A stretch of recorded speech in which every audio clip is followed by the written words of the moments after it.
Assalamualaikum warahmatullahi wabarakatuh. Selamat pagi anak-anak ibu yang selalu cantik-cantik dan selalu ganteng-ganteng.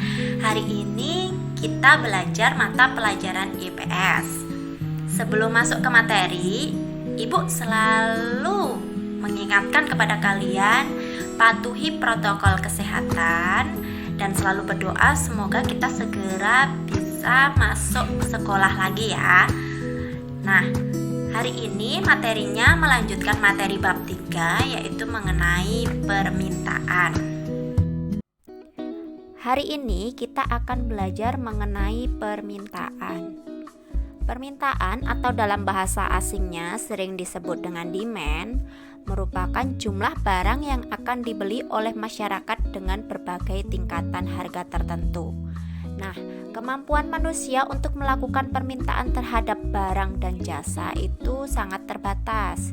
Ada beberapa faktor yang mempengaruhi permintaan, yaitu yang pertama harga. Maksudnya harga di sini yaitu harga barang itu sendiri. Jadi, misal jika harga barang naik, maka jumlah barang yang diminta berkurang. Begitu juga dengan sebaliknya. Apabila harga barang turun, maka jumlah barang yang diminta bertambah banyak.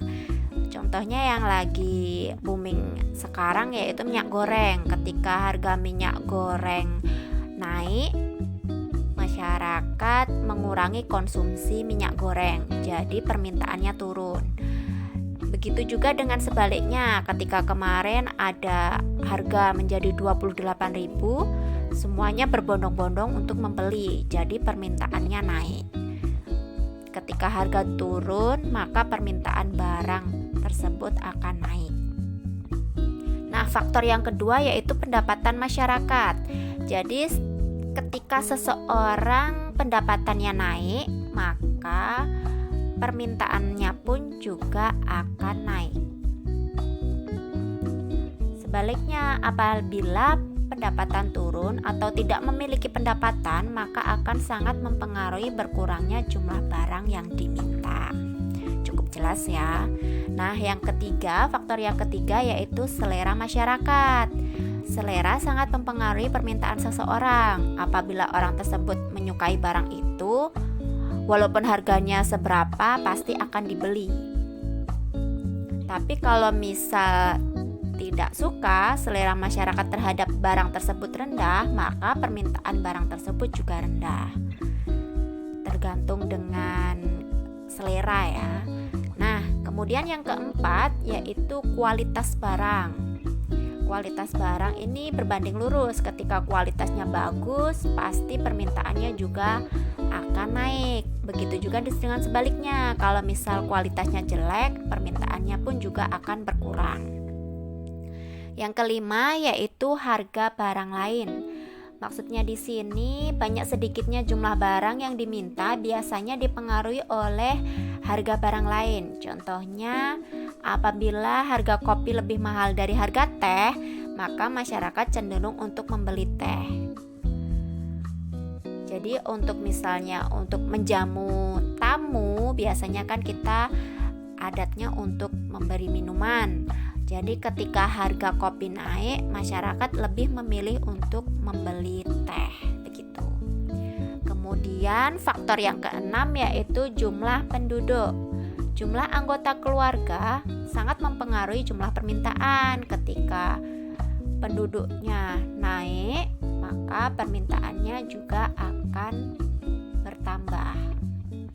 Nah, yang terakhir yaitu ramalan masa depan atau perkiraan. Masyarakat akan menambah permintaan terhadap barang kalau diperkirakan barang tersebut di masa mendatang harganya akan naik. Dan apabila keadaan perekonomian negara sudah membaik, maka harga cenderung turun dan masyarakat menahan diri untuk mengurangi permintaan terhadap barang tersebut.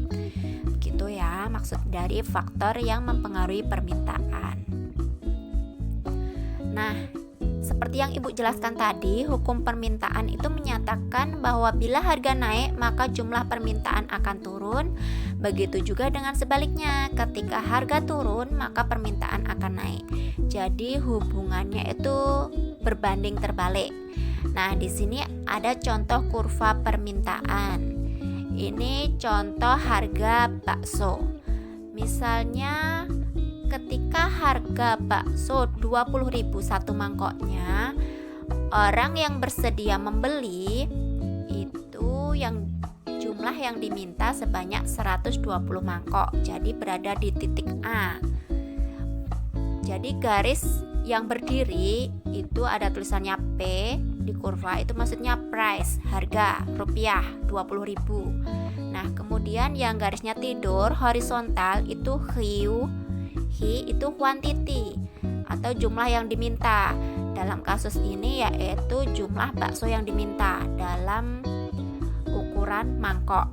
Jadi di titik A itu harga 20.000, orang yang mau membeli jumlah yang diminta sebanyak 120 mangkok.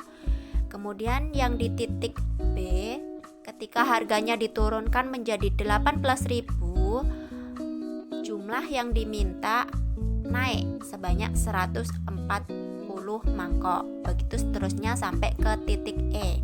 Ketika harga per mangkoknya hanya 12.000, maka orang yang bersedia untuk membeli jumlah yang diminta oleh masyarakat itu sebanyak 200 mangkok. Jadi hubungannya terbalik ya. Ketika harganya turun, jumlah barang yang diminta akan bertambah. Nah, untuk belajar tentang kurva ini, hari ini tugasnya yaitu menggambar kurva. Silahkan dipahami tabel ini, kemudian digambar kurvanya sesuai contoh slide sebelumnya. Hasil gambar kurva difoto dan diupload di Classroom. Jangan lupa ditulis nama dan kelas ya. Uploadnya sesuai kelas masing-masing dan tulis di kolom komentar setelah upload nama dan kelas kalian bahwa sudah mengerjakan. Cukup sampai di sini pemaparan materi hari ini. Apabila ada yang belum jelas, silahkan WA pribadi Ibu atau bisa juga WA di grup agar kita bisa membahas bareng-bareng. Jangan lupa tugasnya untuk dikirim lewat Classroom. Nama dan kelasnya jangan sampai ketinggalan. Tetap semangat belajar meskipun kita daring ya. Tetap semangat dan jangan lupa selalu berdoa semoga kita bisa segera tatap muka lagi ya. Bye-bye.